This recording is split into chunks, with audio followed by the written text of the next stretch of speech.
అందరికీ నమస్కారం. ఈరోజు కథ హిట్లర్ ఎపిసోడ్ 189 గమ్యం తెలియని ప్రయాణం.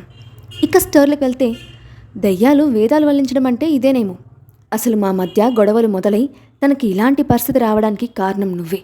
నలుగురిలో నవ్వుల పాలు కావడానికి కారణం నువ్వే. అలాంటి నువ్వు నాకు నీతులు చెప్తూ ఉంటే నవ్వొస్తుంది. మరొకసారి మా పర్సనల్ మ్యాటర్స్లోకి జోక్యం చేసుకోకు, అది నీకు అంత మంచిది కాదు అని కోపంగా చెప్పి పార్టీ నుండి బయటకు వెళ్ళిపోయాడు విరాట్. అయితే ఇవి ఏమీ తెలియని కీర్తికి పార్టీలో హాస్ని కనిపించకపోవడంతో కంగారుగా ఆమెకు కాల్ చేసింది. కారులో వెళ్తూ కన్నీళ్లు పెట్టుకుంటున్న హాస్ని ఆమె నుండి వస్తున్న కాల్ అటెండ్ చేసి ఆరోగ్యం బాగాలేక ఇంటికి వెళ్ళిపోతున్నానని చెప్పి కాల్ కట్ చేసింది. ఆ రాత్రి పబ్కి వచ్చిన రక్షిత్ ప్రైవేట్ క్యాబిన్లో ఒక చేతిలో వైన్ గ్లాస్, మరొక చేతిలో వెలుగుతున్న సిగరెట్ పట్టుకొని శూన్యంలోకి చూస్తున్న విరాట్ కనిపించాడు. అతన్ని అలా చూసి తెలియని ఆనందం కలుగుతూ ఉంటే, హలో విరాట్ సార్, మీ ముఖం ఏంటండి మాడిపోయిన పెసరట్టులా ఉంది, ఏంటి సంగతి అని వెటకారంగా అడిగాడు. నా సంగతి తర్వాత ఒకసారి వెనక్కి తిరిగితే నీ ముఖం మాడిపోయిన దెబ్బరొట్టలా అవుతుంది అని కన్నింగ్ స్మైల్ ఇచ్చాడు విరాట్. ఆ మాటికి అయోమయంగా చూస్తూ వెనక్కి తిరిగిన అతనికి గది ఎంట్రన్స్లో ఉన్న లోలిత కనిపించింది. ఏయ్, నువ్విక్కడేం చేస్తున్నావు, మళ్ళీ ఇక్కడికి ఎందుకు వచ్చా అని కంగారుగా అడుగుతూ ముందుకు తిరిగిన అతనికి టీజింగ్గా నవ్వుతూ కనిపించాడు విరాట్. దాంతో అతని ఉద్దేశం అర్థమైన రక్షిత్ ఆమె వైపు కోపంగా చూస్తూ చేయి పట్టుకొని లాక్కెళ్ళి కారులోకి తోసి, నీకు కొంచెమైనా బుద్ధుందా? ఆడపిల్లలు ఎవరైనా పబ్కి వస్తారా? అసలు నేను ఇక్కడ ఉన్నట్లు నీకెలా తెలుసు అని కోపంగా అడిగాడు. అది మీ కార్ డిక్కీలో కూర్చొని వచ్చేసాను అని పిచ్చి నవ్వు నవ్వుతున్న లోలిత అతని కళ్ళల్లో కనిపిస్తున్న కోపానికి జడుసుకొని సైలెంట్గా కూర్చుంది. బంగ్లాకి వెళ్ళిన తర్వాత ఆమెను విసిరిగా సోఫాలకు నెట్టి, ఇంకొకసారి నా వెనక వచ్చి పిచ్చి పిచ్చి వేషాలు వేసినా మరో నిమిషం మీ ఇంటికి వెళ్ళిపోతావు, గుర్తుపెట్టుకో అని వార్నింగ్ ఇచ్చాడు రక్షిత్. గత కొన్ని రోజులుగా ఆమె ప్రవర్తనకు విసిగిపోయిన రక్షిత్ వీలైనంత తొందరలో ఆమెను ఊరికి పంపించాలని నిర్ణయించుకున్నాడు. రోజురోజుకి ఆమె పిచ్చి చేష్టలు డీల్ చేయడం అతనికి తలకు మించిన భారం అయిపోయింది. అప్పుడప్పుడు కాలేజీలో జరిగే చిన్న చిన్న గొడవలు అతని దృష్టికి రావడంతో ఆమెకు వార్నింగ్ ఇవ్వడం కూడా జరిగింది. ఇక తప్పక ఆమెను ప్రతిరోజు ఉదయం కాలేజీలో డ్రాప్ చేసి పికప్ చేసుకోవడం మొదలుపెట్టాడు. ఒకరోజు సాయంత్రం రక్షిత్ కోసం ఎదురుచూస్తూ కాలేజీ బయట నిల్చుంది లోలిత. ఇంతలో ఆమె క్లాస్మేట్ ఒక అమ్మాయి వెనక నుండి నెత్తి మీద పాల్పోసింది. అక్కడితో ఆగకుండా లోలితను అనరాని మాటలు అంటూ ఆమెను తక్కువ చేసి మాట్లాడింది. కానీ కాలేజీలో గొడవలకు దూరంగా ఉంటానని రక్షిత్కి ఇచ్చిన మాట గుర్తుకు రావడంతో ఆ అవమానాన్ని దిగమింగుకొని మౌనంగా నిలబడింది. అది అవకాశంగా భావించిన మరికొందరు క్లాస్మేట్స్ ఆమెను టీజ్ చేయడం మొదలుపెట్టారు. కొద్దిసేపటి క్రితమే అక్కడికి వచ్చిన రక్షిత్ వాళ్ళు చేస్తున్న పని గమనించి అమ్మాయిలను కూడా చూడకుండా అందరికీ ఒక గులాబ్ జామ్ దెబ్బ వేసి లోలితను తీసుకొని అక్కడి నుండి వెళ్ళిపోయాడు. అతను చేసిన పనికి ఆశ్చర్యపోయిన లోలిత బంగ్లాకి చేరే వరకు అతని వైపు కళ్ళార్పకుండా చూస్తూ కూర్చుంది. ఆమె చూపు గమనించిన రక్షిత్, ఎందుకు అలా దయ్యంలో చూస్తున్నావు? ఆ గుడ్లగుబ్బ కళ్ళను కాస్త దించు, చూడ్డానికి విసుగ్గా ఉంది అని చిరాకు పడ్డాడు. ఆ మాటకి, అనవసరంగా నా కళ్ళ గురించి కామెంట్ చేయకండి, నేను మామూలుగానే చూశాను అని మూతి తిప్పుకుంటూ తన గదిలోకి వెళ్ళిపోయింది. మరుసటి రోజు యథావిధిగా కాలేజ్కి వెళ్ళిన ఆమెను ముందు రోజు టీజ్ చేసిన అమ్మాయి తండ్రి అడ్డగించి తన కూతుర్ని కొట్టడానికి గల కారణం అడిగాడు. అది చూసి రక్షిత్ చేతిలో తన్నులు తిన్న మిగతా అమ్మాయిలు కూడా అక్కడికి వచ్చి లోలిత గురించి ఉన్నవి లేనివి చెప్తూ అతన్ని మరింత రెచ్చగొట్టారు. దాంతో విచక్షణ మర్చి అతను లోలిత మీద చేయెత్తాడు. సరిగ్గా అప్పుడే అక్కడికి వచ్చిన రక్షిత్ అతని చేతిని గాలిలోనే ఆపేసి అతని గుండెల మీద ఒక తన్ను తన్నాడు. దెబ్బకి గాలిలో 10 అడుగుల వెనక్కి పడ్డాడు. ఒక్కసారిగా అక్కడి వాతావరణం మారిపోయింది. అక్కడున్న స్టూడెంట్స్ అందరూ రక్షిత్ని చూసి భయపడుతూ వెనక్కి వెళ్లారు. ఇంతలో అక్కడికి వచ్చిన ప్రిన్సిపల్ జరిగిన విషయం తెలుసుకొని అతనికి క్షమాపణ చెప్పి దీనికంతటికీ కారణమైన అమ్మాయిలకి 10 నిమిషాలు టీసీ ఇచ్చి పంపించేశారు. ఆ చర్యతో షాక్ అయిన స్టూడెంట్స్ ఆ రోజు నుండి లోలితను చూస్తే చాలు భయపడుతూ దూరంగా జరిగారు. అదంతా గమనించిన లోలిత తన మీద రక్షిత్ చూపిస్తున్న కేర్కి సంతోషపడుతూ ఆ రోజు నుండి అతని మీద మరింత అపేక్ష పెంచుకుంది. అతను చెప్పిన మాట వింటూ బుద్ధిగా చదువుకొని ఎగ్జామ్స్లో మంచి మార్క్స్తో పాస్ అయింది. ఆ విషయం తెలుసుకున్న రక్షిత్ ఆమెను షాపింగ్కి తీసుకెళ్లి రకరకాల డ్రెస్సెస్, జ్యువెలరీ కొనిపెట్టి నేరుగా రెస్టారెంట్కి తీసుకెళ్లాడు. అతని ప్రవర్తనకి సంతోషంలో మునిగిన లోలిత రెస్టారెంట్లోని ప్రైవేట్ క్యాబిన్లో డోర్ ఓపెన్ చేసి షాక్తో నిలబడిపోయింది. అప్పటికే క్యాబిన్లో ఉన్న ఆమె తల్లి సుధా లోలితను చూసి దగ్గరికి వెళ్ళి, చిట్టి, ఎలా ఉన్నావమ్మా? నిన్ను చూసి ఎన్ని రోజులైందో తెలుసా?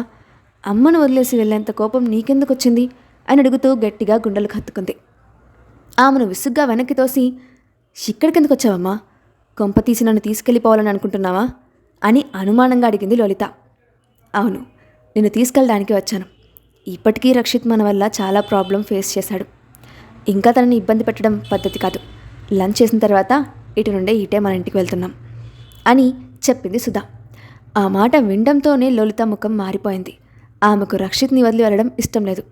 తెలియకుండానే ఆమె మనసులో అతని పట్ల అపేక్ష పెంచుకుంది. బాగా చదువుకుంటే ఇక్కడే ఉంచుతాడన్న ఉద్దేశంతో కష్టపడి చదివి మంచి మార్క్స్ స్కోర్ చేసింది. కాలేజ్లో ఎలాంటి గొడవలు పెట్టుకోకుండా అవమానాలు అన్నిటినీ మౌనంగా సాగించింది. షాపింగ్కి తీసుకెళ్ళి అన్నీ కొనిపెడితే అప్రిషియేషన్ అనుకొని మురిసిపోయింది. కానీ ఆ గిఫ్ట్స్ కొనడం వెనుక ఇటువంటి ఉద్దేశం ఉందని కనీసం ఊహించలేదు. గుండెల్లో ఎవరో తూట్లు పొడుస్తున్నట్టు అనిపిస్తూ ఉంటే కళ్ళల్లో పొంగుతున్న గంగను బయటకు రానివ్వకుండా అతి కష్టంగా కంట్రోల్ చేసుకొని మౌనంగా కూర్చుంది. అక్కడ తను లేనట్లు తన తల్లి రక్షిత్తో మాట్లాడుతూ ప్లేట్లో ఫుడ్ సర్వ్ చేయడంతో అతి కష్టంగా పూర్తి చేసి హ్యాండ్ వాష్ చేసుకుంది. కాసేపటికి బయటకు వచ్చిన తర్వాత వెనక్కి తిరిగి చూడకుండా క్యాబ్ ఆపి ఎక్కి కూర్చుంది లలిత. ఆమె మనసులో బాధ ఎగిసిపడుతూ ఉంటే, నాతో మంచిగా ఉన్నట్లు నమ్మించి నటిస్తూ దూరం చేశావు కదా రక్షిత్, మళ్ళీ నీ ముఖం చూడను అని మనసులో అనుకుంటూ ముఖం తిప్పుకుంది. ఆమె తల్లి అతనికి మరొకసారి ధన్యవాదాలు చెప్పి సంతోషంగా క్యాబ్ ఎక్కిన తర్వాత కార్ అక్కడి నుండి కదిలింది. దారిలో లలితతో ఏదో ఒకటి మాట్లాడుతూ ఆమెను కదిలించే ప్రయత్నం చేసింది ఆమె తల్లి సుధా. అన్నిటికీ తన మౌనమే సమాధానంగా చెప్పి ముఖం మార్చుకున్న ఆమెను చేతిని పట్టుకొని సున్నితంగా ప్రెస్ చేస్తూ, నీ కోపం నాకు అర్థమైంది తల్లి, కానీ నువ్వు ఎక్కువ రోజులు అక్కడ ఉండటం కుదరదు. వాళ్ళతో అన్ని రిలేషన్స్ తెంచుకొని అడుగు బయటపెట్టిన నాకు మళ్ళీ తిరిగి చేరే అర్హత లేదు. ఇప్పటికే నీ సేఫ్టీ కోసం రక్షిత్ చాలా ఓపిక పట్టాడు. ఇంకా అతన్ని ఇబ్బంది పెట్టడం కరెక్ట్ కాదు కదా. అందుకే మన ఊర్లో ఉన్న కాలేజీలో నీ అడ్మిషన్ ప్రాసెస్ పూర్తయిపోయింది. రేపటి నుండి చక్కగా చదువుకో. మళ్ళీ నన్ను వదిలి వెళ్ళాలని ప్రయత్నించకు తల్లి. మీ అమ్మ గుండె తట్టుకోలేదు. ఈ ప్రపంచంలో నాకున్న ఏకైక బంధం నువ్వే. దూరమైతే తట్టుకోలేను. అర్థం చేసుకుంటావు కదా అని బేలగా అడిగింది సుధా. నీ అర్థం చేసుకోవడం ఏంటి మామ్? నీకు నీ భర్త ఉండగా నేను ఒక్కదాన్నే బంధాన్ని ఎలా అవుతాను? పాపం ఆయన ఎంత ఫీల్ అవుతాడో. ఎంతైనా ఆన కోసమే కదా నన్ను ఇంట్లో నుంచి నా ఫ్రీడమ్ లాక్కోవాలని చూస్తున్నావు. అసలు నీకేం కావాలి మామ్? నన్ను నాకు నచ్చినట్లు బతకనివ్వకుండా ఎందుకు కట్టడి చేస్తున్నావు? ప్రతిసారి అది చెయ్యి ఇది చెయ్యొద్దు అని నన్ను శాసించడానికి నేనేమైనా చిన్నపిల్లలా కనిపిస్తున్నానా అని కోపంగా అడిగింది లలిత. అన్నీ తెలిసి కూడా ఎందుకు ఇంత కోపం తల్లి నీకు? నేనేం చేసినా నీ మంచి కోసమే కదా. మీ అమ్మ మీద ఆ మాత్రం నమ్మకం లేదా? రక్షిత్ బాగా చూసుకుంటాడని తెలుసు, కానీ నువ్వు అక్కడ ఉండటం కరెక్ట్ కాదు. ఇప్పటికే మీ నాన్నగారు రోజు నీ గురించి అడుగుతున్నా ఊరెళ్ళావని ఏదో ఒకటి చెప్పి మేనేజ్ చేస్తూ వచ్చాను. ఇక అబద్ధం చెప్పడం నా వల్ల కాదు. చెదిగిన ఆడపిల్లవి, బయట సమాజంలో ఒంటరిగా ఎలా బతుకుతావు? దయచేసి నా మాట విని ఎలాంటి పిచ్చి పనులు చేయకు తల్లి. చక్కగా చదువుకో, మంచి సంబంధం చూసి పెళ్లి చేస్తాను. నా మాట వినమ్మా అని నచ్చ చెప్పింది సుధా. ఆమె మాటలకు మౌనం వహించిన లలిత బుర్రలో ఒక పిచ్చి ఆలోచన రావడంతో సమయం చూసి ఇంప్లిమెంట్ చేయాలని అనుకొని సైలెంట్గా కూర్చుంది. కొద్దిసేపటికి క్యాబ్ వాళ్ళు ఉంటున్న ఏరియాలోకి ప్రవేశించింది. దారిలో ఒక సూపర్ మార్కెట్ కనిపించడంతో క్యాబ్ అక్కడ ఆపమని చెప్పి, కావాల్సిన ఫుడ్ ఐటమ్స్ కొనుక్కొని వస్తాను, నువ్వు ఇంటికి వెళ్ళిపో అని తల్లికి చెప్పి అక్కడ దిగింది. లోపలికి వెళ్ళిన లలితను చూసి కూతురు ఎలాంటి పిచ్చి పని చేయదు అని నమ్మిన ఆమె నిశ్చింతంగా ఇంటికి వెళ్ళి తలుపులు కొట్టింది. కాసేపటికి తలుపులు తీసిన తన భర్తను చూసి నవ్వుతూ, ఇల్లంతా ఒకటే గుమగుమలొస్తున్నాయి, ఏం చేస్తున్నారండి అని నవ్వుతూ ప్రశ్నించింది. చాలా రోజుల తర్వాత ఇంటికి వచ్చింది కదా, నా కూతురు కోసం ఇష్టమైన వంటలన్నీ చేస్తున్నాను, ఇంతకీ తనెక్కడుంది అని అడుగుతూ ఆశగా చూశాడు. అక్కడ ఎవ్వరూ కనిపించకపోవడంతో భార్య వైపు నిరాశగా చూశాడు. అది గమనించిన సుధా, ఏవో స్నాక్స్ కావాలని సూపర్ మార్కెట్ దగ్గర ఆగిందండి, కాసేపట్లో వచ్చేస్తుంది, మీరు కంగారు పడకండి అని నవ్వుతూ చెప్పింది. లలిత ఆమె కూతురు అయినప్పటికీ ఆ ఏరియాలో ఉండే అందరూ అతన్ని ఆమె సొంత తండ్రిగా, సుధాను ఆమెకు సవతి తల్లిగా చూస్తారు. ఆమె కంటే ఆమె భర్త కూతురు గురించి ఎక్కువగా ఆరాటపడతాడు. గత కొన్ని రోజులుగా కూతురు కనపడకుండా ఉండటంతో బాధపడిన అతనికి ఆమె సూపర్ మార్కెట్ దగ్గర దిగడం అనుమానం కలిగించింది. వేగంగా సూపర్ మార్కెట్కి వెళ్ళిన అతనికి లలిత జాడ కనిపించలేదు. ఎవరిని అడిగినా ఆమె గురించి తెలియదని చెప్పడంతో కోపంగా ఇంటికి వచ్చి భార్య మీద ఫైర్ అయ్యాడు. నీకు కాస్తైనా బుద్ధుందా? మన అమ్మాయి సంగతి తెలిసి కూడా ఒంటరిగా ఎలా వదిలేస్తావు? తనతో పాటు వెళ్ళాలని తెలియదా నీకు? మాయ మాటలు చెప్పి నమ్మించి తను ఎక్కడికి వెళ్ళిపోయింది? ఇప్పుడు ఎక్కడ వెతుకుతావు? నీ నిర్లక్ష్యం ఖరీదు నా కూతురు జీవితమా అని కోపంగా అడిగాడు. అతని ప్రశ్నకు ఏమని సమాధానం చెప్పాలో తెలియక వస్తున్న ఏడుపుని కంట్రోల్ చేసుకుంటూ వేగంగా బయటికి వెళ్ళి ఆ చుట్టుపక్కల వెతికింది. వెంటనే రక్షిత్కి ఫోన్ చేసి లలిత ఇంటి నుండి మళ్ళీ పారిపోయిందని, అక్కడికి వస్తే చెప్పమని కన్నులతో వేడుకుంది. అదే సమయంలో కాల్ మాట్లాడుతూ తన బంగ్లాలో అడుగుపెట్టిన రక్షిత్ సుధా చెప్పిన మాటలకు షాక్ అయిపోయాడు. లలిత ఇంతకు తెగిస్తుందని కలలో కూడా అనుకోలేదు. పట్టరాని కోపంతో వెంటనే ఆమె ఊరికి బయలుదేరిన రక్షిత్ తన పలుకుబడి ఉపయోగించి సీసీ కెమెరాస్ చెక్ చేయించి ఆమె ఆ ఊరు నుండి వెళ్ళిపోయిందని తెలుసుకున్నాడు. దాంతో అసహనానికి లోనవుతూ ఆమెను వెతకడానికి మనుషుల్ని పెట్టాడు.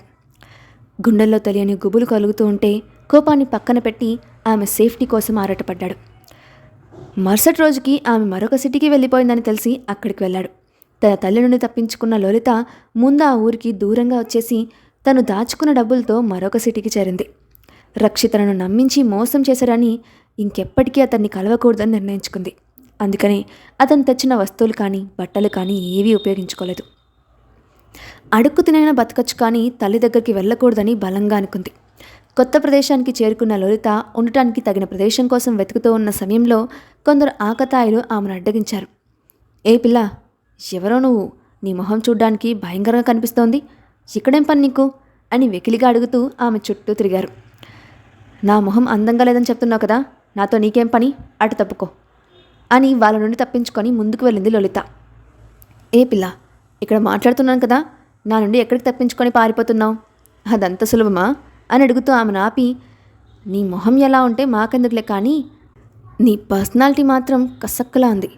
ఎక్కడికక్కడ సైజులు షేపులు ఉండాల్సినంత ఉండి మా మతి పోగొడుతున్నాయనుకో. ఆకలితో ఉన్న మగాడి కోరిక తీరడానికి చింతకంటే ఏం కావాలి పాపా అని కోరికగా చూస్తూ ఆమె చేయి పట్టుకొని చీకటిగా ఉన్న ప్రదేశంలోకి లాక్కెళ్ళాడు ఆ ఆకతాయి. అతని నుండి విడిపించుకోవాలని ఆమె చేసిన ప్రయత్నాలన్నీ గాల్లో కలిసిపోయాయి. ఆ నిర్జీవన ప్రదేశంలో ఆమెను నేల మీదకు తోసేసి అసభ్యకరంగా ప్రవర్తిస్తూ ఉంటే మిగిలిన ఆకతాయిలు చుట్టుముట్టి వికృతంగా చూస్తూ వికిలి మాటలు మాట్లాడుతున్నారు.